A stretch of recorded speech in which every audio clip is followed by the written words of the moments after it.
Bismillahirrahmanirrahim. Ini adalah buku yang saya baca. Sebenarnya ada 3 buku nih ya.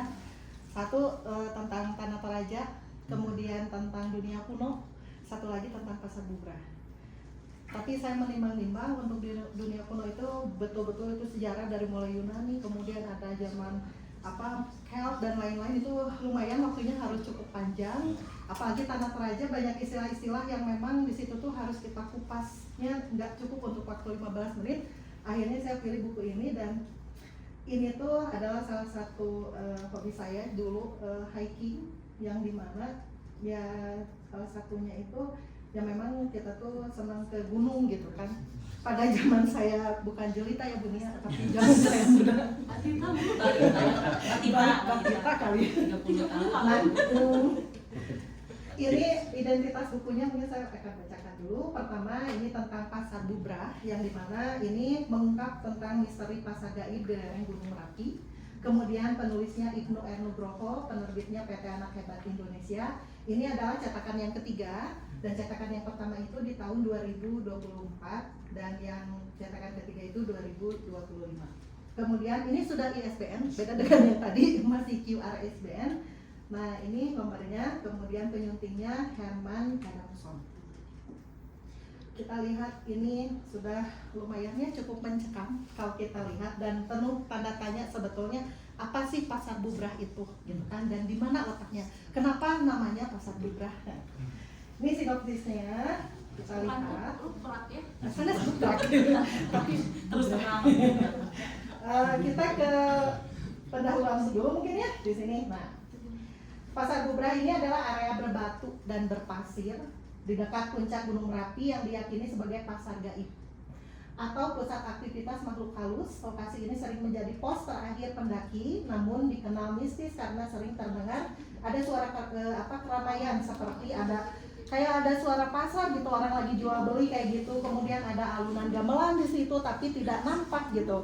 Gamelan itu dari mana, pasarnya di mana itu nggak ada. Dan terjadi di malam hari.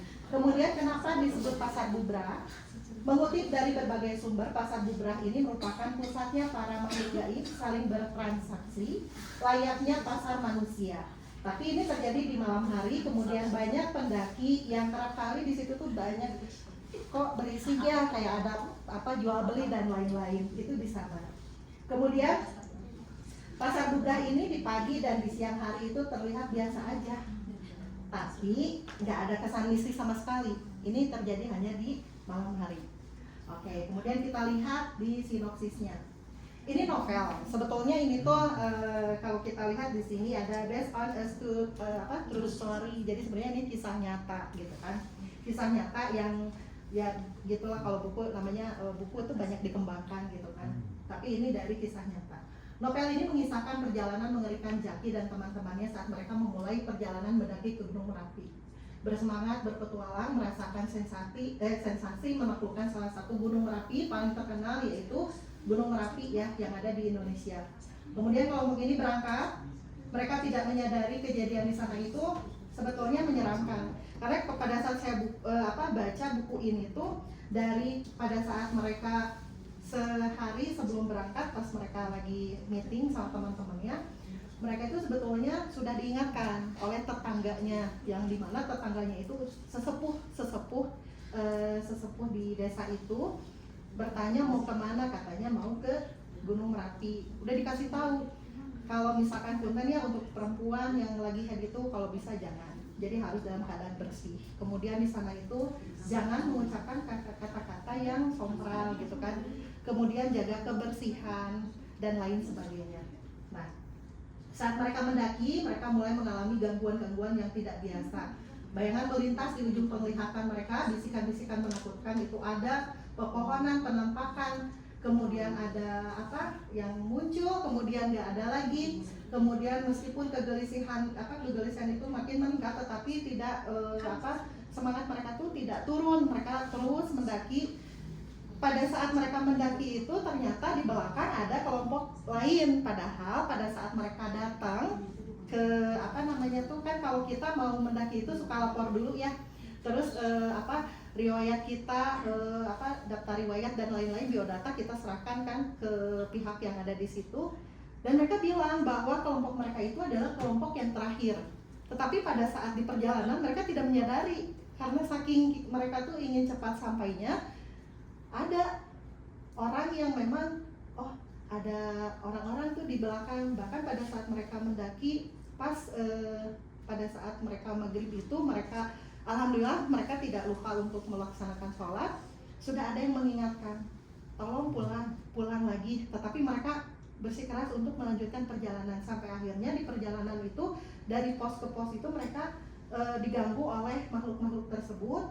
Sampai akhirnya ada yang ya mungkin ya ini ada yang penampakannya seperti pocong, kemudian ada anak-anak lagi main di situ, padahal nggak ada gitu. Dan itu tuh hanya beberapa yang melihat, 3 orang nggak gitu. Jadi kadang mereka tuh saling nuduh, enggak itu cuma halusinasi dan lain sebagainya. Sampai akhirnya mereka itu terpancing menjauh dari kelompok oleh ketakutan, tidak dapat dijelaskan, tersesat, akhirnya terbawa lebih dalam ke jantung kegelapan menuju pasar bubrah. Nah di sini tuh mereka tuh sempat, kan ada si Jack itu, ini adalah peran utamanya. Dia itu pertama sekali ikut temannya untuk hiking, karena dia itu sebetulnya anak rock and roll dan dia tuh penakut sebetulnya gitu. Tapi pada saatnya dia pas datang ke situ tuh, dia bilang, Merapi, saya akan menaklukkanmu. Sampai akhirnya kan disitulah dia banyak sering diganggu. Sampai akhirnya dia tuh berantem sama temennya, namanya tuh Heru. Aryo kalau tidak salah, sama Aryo berantem. Si Aryo itu pemimpin regunya. Sampai akhirnya ya udah kamu pulang saja. Pas si Jaki mau pulang, padahal sudah ada tuh pelang pasar bubrah gitu kan. Terus sudah ada orang, sebenarnya itu makhluk gaib yang ngingetin, Dek mau kemana? Saya mau pulang katanya. Cuma dia tuh kayak dilinglungkan gini, kayak labirin itu. Kenapa balik lagi ke sini sampai akhirnya si orang tua itu bilang jangan melewati papan nama itu. Tapi dia tidak mendengarkan kakek-kakek itu. Sampai akhirnya dia masuklah ke situ. Dan pada saat dia di situ, di buku ini ya diceritakan bahwa dia tuh melihat orang sedang berjualan, tapi dia tidak menyadari orang-orang itu tuh bahwa aku tuh ada di sini loh gitu. Sampai dia tuh mau ngomong ke siapa, ada orang-orang tuh sibuk aja berjualan gitu. Sampai akhirnya dia pas mau ke toilet, dia menemukan ada toilet. Pas dia buka pintu toilet, yang terjadi bukan adanya toilet gitu ya, bukan adanya WC, tapi malah pasar lagi gitu. Dan dilihat mukanya tuh ada yang rata, di sini dijelaskan ada yang rata dan lain-lain. Temannya juga sama, sebenarnya temannya itu mereka tuh mencari si Jaki ini gitu, karena yang tersesat tuh Jaki. Sampai akhirnya ada 2 orang yang jadi yang camping juga di situ, dan dia tuh bilang bahwa kita setahu saya ke sini karena apa? Kita itu mengenang bahwa temannya juga sempat tersesat di sini dan tidak pulang lagi gitu. Kemudian bagaimana katanya caranya pulang? Caranya adalah si yang tersesat tersebut harus membeli salah satu barang dari pasar tersebut, baru dia bisa pulang. Dan pada saat si Jaki di sana tuh dia sampai, tapi ingat sama Allah, alhamdulillah gitu kan. Ya Allah, saya harus berbuat apa gitu. Sampai akhirnya pas waktu zuhur tiba, karena kalau misalkan pukul 12 tidak diketemukan, maka dinyatakan ya sudah benar-benar hilang. Sampai akhirnya temennya sholat, si Jakinya juga sholat di situ. Kemudian sebelum sholat itu Jaki itu sempat melihat lonceng yang dia tuh pernah dikasih lonceng sama temannya. Kok mirip banget gitu lonceng ini sama lonceng yang dikasih sama temennya dia. Sampai akhirnya dia beli lonceng, tapi ya orang yang jualan itu tidak bergeming karena memang ya gitulah, mereka kan beda gitu. Saya beli ini dan dia ngeluarin uang 70.000, saya beli lonceng ini dengan uang 70.000, dia simpan uangnya. Kemudian setelah itu dimasukkan ke saku, dia melaksanakan sholat zuhur. Setelah itu dia pingsan, tidak ingat apa-apa lagi. Sampai akhirnya temannya pun sama melaksanakan sholat, dan pada saat temannya mencari lagi, Jaki sudah ada terlihat di situ dalam keadaan pingsan. Kemudian ya alhamdulillah bisa kembali lagi gitu kan di situ. Nah alhamdulillah di situ kan terlihat ya, jadi si temannya itu tidak meninggalkan Jaki seorang diri, walaupun sudah kelihatan bahwa si Jaki mah kayaknya nggak mungkin ketemu deh gitu. Nah, kemudian kita lihat di sini untuk kelebihan. Di sini atmosfer horornya memang betul-betul sangat kental. Kalau saya baca ini banyak banget gitu gangguan-gangguan di sininya tuh. Kemudian temanya itu legenda urban yang kuat karena ini adalah ada kaitannya dengan sejarah Jawa kuno. Kemudian alur yang cepat dan menegangkan. Ini memang cepat banget. Jadi saya tuh baca buku tuh cuman 1 jam ini udah beres gitu. Karena alurnya betul, alurnya itu cepet banget gitu. Ya biasanya kan kalau baca buku ya. Bener kan ini cepet banget sampai saya juga kaget gitu. Sampai bisa cepet gini. Biasanya kalau saya nggak ngerti kayak balik lagi kalau sejarah kan gitu. Kalau ini mah cepet banget karena memang alurnya itu cepet banget. Terus menegangkan. Kemudian visualisasi setan itu memang benar-benar ini beragam banget. Dari sampai nenek-nenek, kayak ada ini gambarnya enggak sih karena memang tidak divisualisasikannya, jadi cuman berupa gunung aja. Ya, jadi berarti ada. Ya, jadi hanya visualisasinya itu cuman berupa imajinasi aja gitu kan. Kemudian kekurangannya narasi ini terlalu padat, kemudian kurang deskriptif, makanya memang saya cepat banget bacanya. Kemudian fokusnya itu memang di satu lokasi aja, cuman di Pasar Bubrah aja, di situ aja di Merapi gitu kan. Kemudian kekerasan fisik, horor yang intens itu memang ada. Karena di sini sempat si Zaki itu sama si Aryo ya sempat kontak fisik, kemudian temennya juga sempat melihat si Aryo teh malah orang lain yang menyeramkan sampai akhirnya kan ditonjok lah apalah, di situ memang ada perkelahian gitu. Karena ya itu tadi. Jadi seperti orang lain padahal temennya sendiri gitu. Kemudian sebelum ke penutup mungkin ini saya ada satu hal yang lupa saya sampaikan. Lupa saya tuliskan juga. Di sini ada pesan moral yang saya kutip dari buku ini. Pentingnya menjaga tata krama, betul. Karena si Jaki pada saat awal masuk kan dia udah sombong banget gitu. Merapi aku datang, aku akan menaklukkanmu gitu kan. Dia udah sombong gitu kan. Kemudian tata krama juga dia tidak menjaga hal itu gitu. Padahal kan dia datang ke tempat orang lain gitu, ke tempat baru gitu kan.